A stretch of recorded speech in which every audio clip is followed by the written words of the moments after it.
welcome to Historic Eats. We will be recreating recipes from the past, sharing a little bit of the history of the recipe or maybe the history of some of the ingredients themselves. Thanks for joining me. Well, it's the dog days of summer, and that means it is peach season. And peaches are everywhere. They're at the farmer's market, they're at the roadside stands, or on sale at the grocery store. And there is no better time to bake the peaches than when they are in their prime. So today we will be making an old-fashioned double crust peach pie. Well, the peach pie hasn't really changed a whole lot in terms of its recipe over the last several hundred years. I was actually reading an excerpt from an old colonial cookbook. It actually was the first cookbook written in the United States in 1796 called American Cookery by Amelia Simmons. And the recipes are just kind of more like guidelines. For example, she writes about apple pie. She says to stew and drain the apples. To every 3 pints, grate the peel of a fresh lemon. Add rose water and sugar to your taste and bake in a pastry number 3. Every species of fruit, such as pears, plums, raspberries, and blackberries, may be only sweetened, even without spice, and baked in a pastry number 3. So she leaves some room to improvise, we'll say. Well, it's the same basic idea of how we make the peach pie today. And interestingly enough, there wasn't a whole lot of cookbooks in the past. In the 1700s in Europe, they were still debating on getting an official weights and measurements table. And our measuring cups and our measuring spoons didn't even exist until 1896. So cooking was mostly just taught through demonstration and trial and error. And it wasn't a hobby or just like something you could do or do without like it is today. You had to cook to survive. So everybody pretty much knew their way around the kitchen to some degree. So a general recipe like that would just at least point them in the right direction. So our pie will definitely be very authentic. We're just using really basic ingredients because that's all that's in a fruit pie. So these will be very similar to what they were hundreds of years ago. So to start off with, we're going to need our peaches, and you have to pre-plan a little bit when you make peach pie because you have to get the peaches like 4 to 7 days before you're going to use them, because from the grocery store they're going to be like rock hard. So you just need to leave them in your fruit bowl for, like I said, 4 to 7 days. About 4 days, start checking them. You just want to be able to make like finger indentations in them, like your fingers should just like start to sink into them. That tells you that they are ready to go. And once they're like that, they're going to ripen really, really fast. So you need to use them like within the next 48 hours when that's happening. Now, we are going to be making a 9-inch pie, and that's going to require about 4 pounds of peaches. Now, these peaches are huge, so that's 8 of these, but you're going to plan on getting like 8 to 10 peaches typically in order to get a little bit more than 4 pounds. We will also need to drain the peaches. That's really important because otherwise it won't set up. And then we have the fun job of removing the pit and of course peeling. But peeling the peaches is actually super easy. The first time I made peach pie, I was paring them with a paring knife and it was so slippery and it was so frustrating. And I thought, I am buying frozen peaches from now on. And then I found out I was doing it wrong. So I will be sharing with you today the correct way to remove the fuzz, the skin from the peach. And it's very easy. It's like magic. So we will get going with that first. Okay, well, we're over at the stove where the magic is going to happen. I have a stock pot of boiling water. It's rolling boil, and I have a big pan of ice, and you want it to be halfway full of water and have plenty of ice in it. So all you have to do is take your peaches and gently drop them into the boiling water.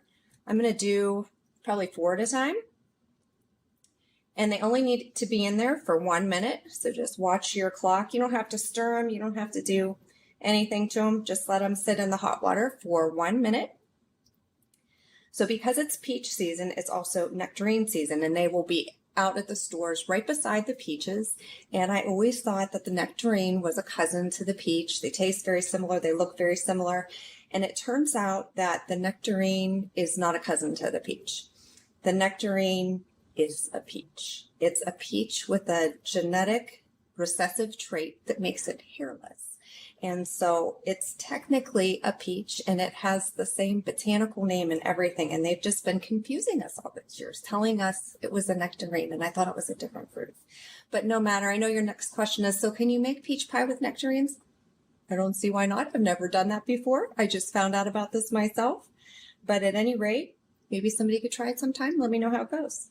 All right, it's been a minute. So all I have to do is remove these peaches. and put them right into the ice water to cool them down. And they only need to be in the ice water for a minute.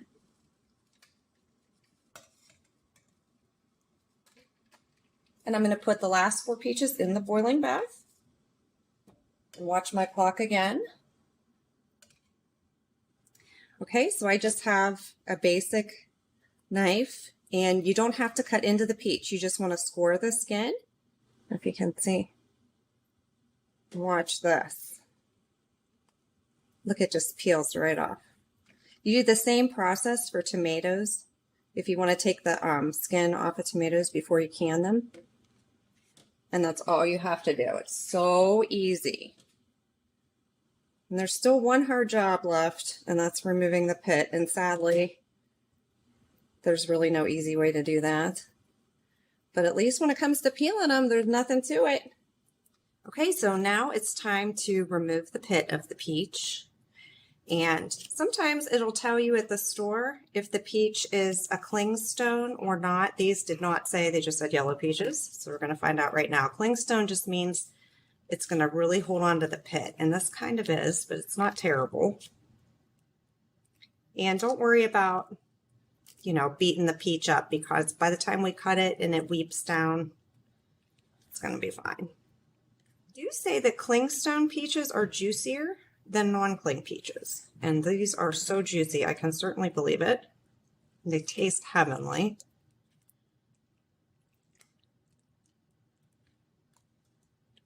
So once I get the pits out of them, we're just going to slice them up in like 1/4-inch slices. Then I'm going to put some sugar on them. And then we're going to let them weep out for 30 minutes. This is super important because you want to reduce the moisture content of the peaches, or otherwise your pie won't set. So we're going to put them in a colander with some sugar, and they're going to weep for a full 30 minutes. Okay, so I got the pits out of them, and now I'm just going to cut them in 1/4-inch slices and put them back in that same bowl.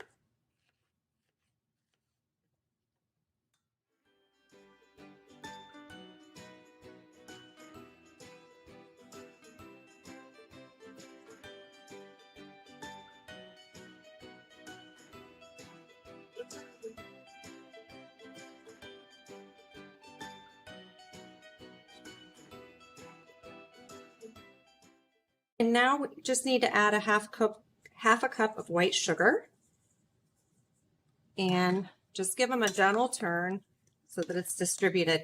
And the sugar is going to help the weeping process. And we will add more sugar when we put it in the pie crust too. So here's my colander, and then I just put a little Corning square dish underneath there. Just pour it in. So we'll let this do its thing, and then we'll start on our pie crust. Okay, so it's time to start our pie crust. And today we're going to be making an old-fashioned lard double crust. I found that so many of the historic recipes all used either lard or butter, so I needed to familiarize myself with it. I got this one on Amazon, and I'm really happy with it. One of the things that I liked about it is it's completely all natural. It only contains lard and I think a little bit of rosemary extract, which is supposed to help preserve it and keep it antibacterial, but it doesn't taste like rosemary at all or even smell like rosemary. Actually, it has no flavor and no smell. If anything, it's a little bit like paraffin wax. But at any rate, it really behaves very similarly to vegetable shortening when you're cutting it into your flour. And I have made crust with butter as well, but butter is a little bit trickier because you have to keep it cold, and then it's hard and it's difficult to cut in. It also makes a delicious crust. I just think that the lard is like easier to work with. And then we had a little taste test when I made 2 peach pies, one with lard and one with butter. And actually the lard crust won. Everything just tasted great and came together great, and it is very easy to use. So I'm going to be using it today.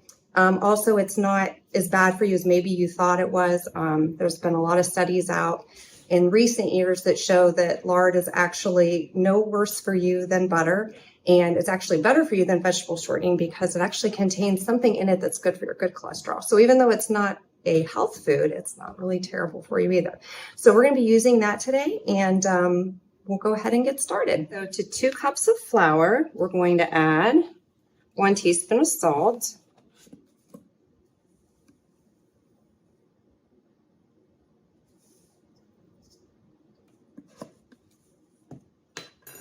And this is 2/3 cup of lard.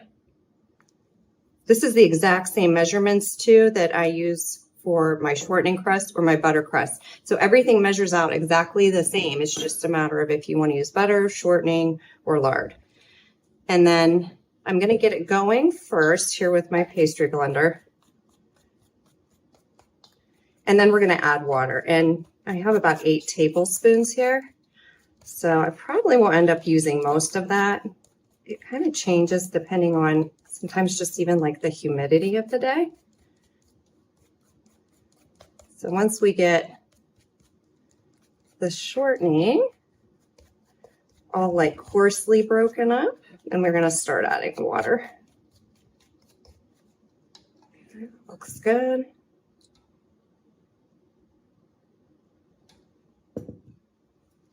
That's like half of the water. We'll start there. And just keep mixing it until really you don't have any real dry powdery areas.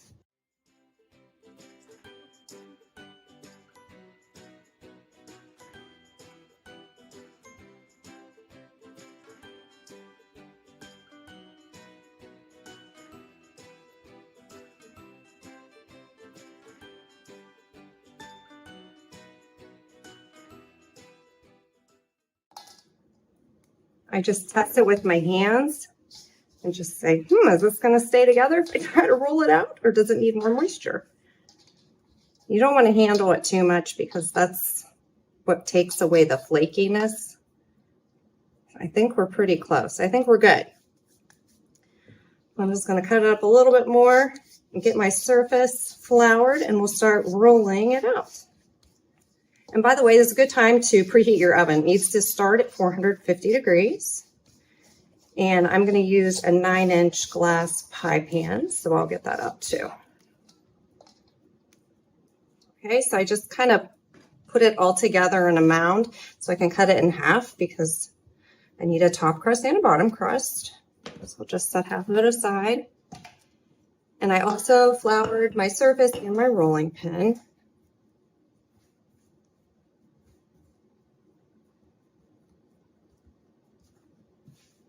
You just want to keep a lot of flour between the dough and the board. Just lightly start rolling it out.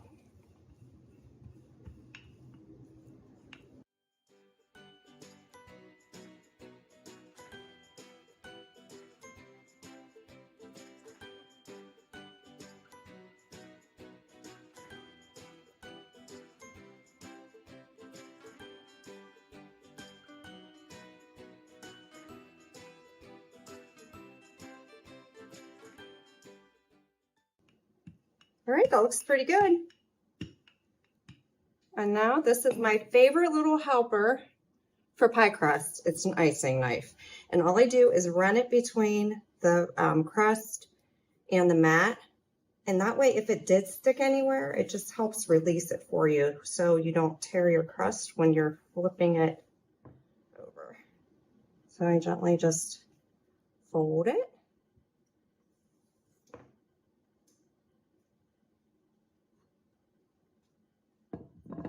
Here in my pie pan. Perfect. Okay, and then I'm going to roll out the top, and then we'll trim it and neaten it all up.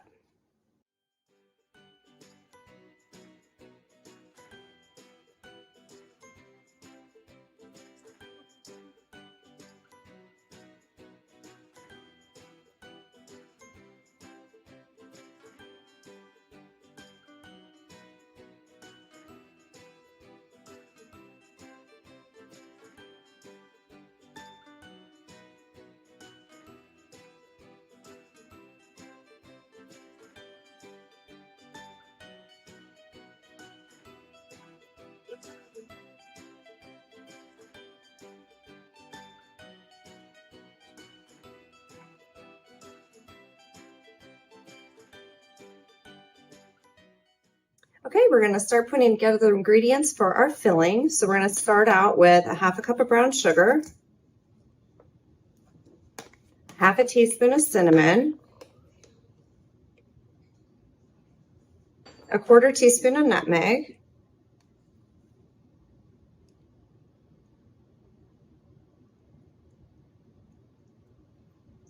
quarter salt,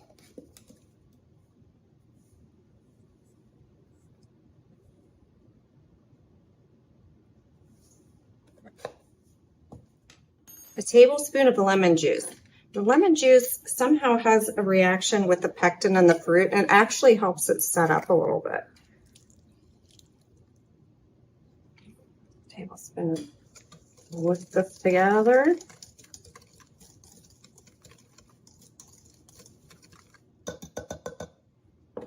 I'm going to pour my peaches right in there.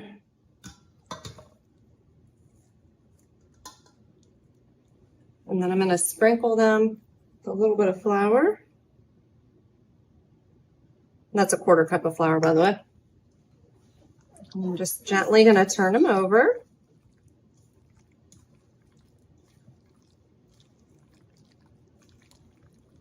All right, let me get my pie shell. Pour that right in there.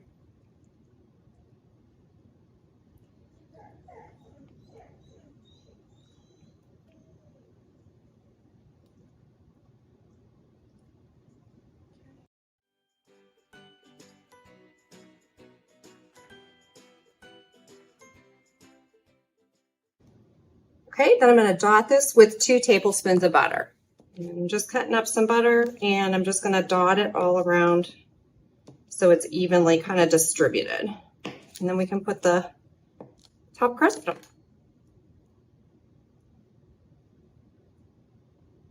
The oven is preheated, so it is ready to go. Okay.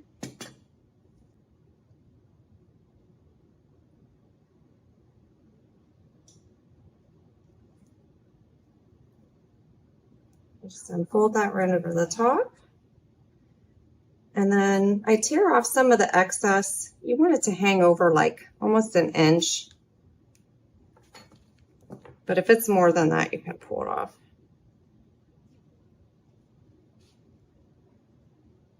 And then what I'm going to endeavor to do is kind of take the top crust and tuck it underneath the bottom crust, like in between the pie pan and the bottom crust.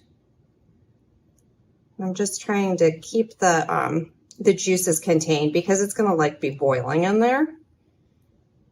And you still should put like foil or something on the bottom of your oven, or like put a tray underneath but put foil on it. That way if something bubbles over, you can just throw it away. You don't have to try to scrape it off the bottom of your oven. But that happens with fruit pies. Even when you don't overfill them, it just can happen sometimes.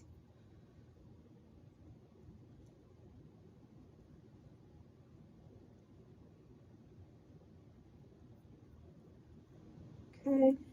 And then I'm going to crimp it around the edges here. It's just the way my mom does it from the outside.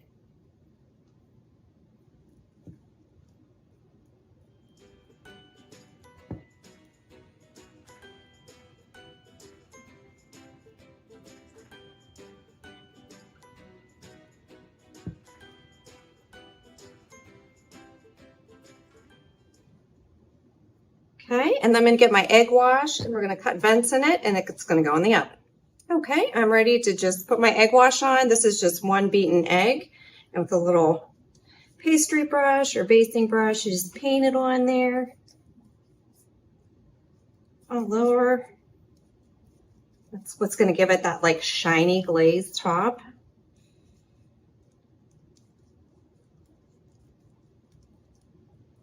And then I like to sprinkle it with turbinado sugar. It's also called sanding sugar. This coarse sugar, I don't know if you can see that. And it's really good like to put on muffin tops too. It makes it like crunchy. This big chunky sugar, it's my favorite. And it's really good on pie crust. We'll just sprinkle some of that on there. All right, looks good. You take a sharp knife, you get to cut your slits in. And this is ready to go in the oven. So 450 for 10 minutes. Then without opening the oven door, I'm going to reduce the heat to 350 and it's going to cook an additional 45 to 50 minutes. About 20 minutes before it's supposed to be done, I'm going to peek in on it. If it looks like it's getting a little too brown on top, then I'll just lay a piece of foil over top of it, not actually closing the foil around it, just laying it on top of it, and it just works like a heat deflector so it won't get brown anymore. But we don't do that until the last 20 minutes and only if it needs it. So I'm putting this in the oven. And now for a quick bite of history. To begin with the history of the peach, we have to go back, way back, 6,000 years ago. Historians believe the peach originated in northwest China. There, the peach was part of Chinese mythology and was considered a symbol of longevity and immortality. They were celebrated with festivals and were often a subject in Chinese art and paintings. But the peach wasn't destined to stay only in China. During 336 to 323 BC, the conquests of Alexander the Great were responsible for spreading the peach seeds from China to the rest of Asia and Europe as Alexander's empire expanded. Peaches were then enjoyed throughout the continent over the next 1,000 years as they became a part of many European nations' diets and cuisine. The first documented peach pie recipe was written by Englishman Geoffrey Chaucer himself of London. A piece of his writing from 1381 called for a dish made of peaches, pears, figs, and raisins, among other spices, to be baked within a casing of pastry. Not long after Chaucer's recipe, the New World was discovered in 1492 by Christopher Columbus. Spanish settlements began right away, and the peach was not far behind. Spanish monks were thought to have introduced the peach seeds from Spain to Florida in the mission at St. Augustine. The climate of the New World was just right, and soon peaches were growing all over Florida and up the coast all the way to Virginia. The invention of the railroad in the 1800s expanded the market for fresh fruits and vegetables, and more peach orchards were needed to support the demand. No other state took this need as seriously as Georgia. Its cool winters were perfect for peach growing, and the planting of many more orchards followed. Although Georgia has long been considered the peach state by Americans, it was finally given the official title in 1995. Today, China, Italy, Spain, and the United States are the largest peach growers in the world. And as delicious as they are, peaches are also thought to reduce anxiety, and the aroma is thought to have an analgesic effect as a painkiller and an antidepressant. So now on to taste and enjoy the historic peach pie. Well, our peach pie is all done. I had to leave it in the oven an additional 10 minutes because you want to look for little boiling bubbles in the slits and the top crust to let you know the inside has come to temperature. So then we're just going to leave it on a cooling rack for 2 hours and then move it to the refrigerator for an additional 3 hours. And this just allows the flour enough time to set everything up. Now you're welcome to serve it chilled, or you can bring it back to room temperature and serve it that way. And then if there's any leftovers, keep them in the fridge. So without further ado, let's try this out.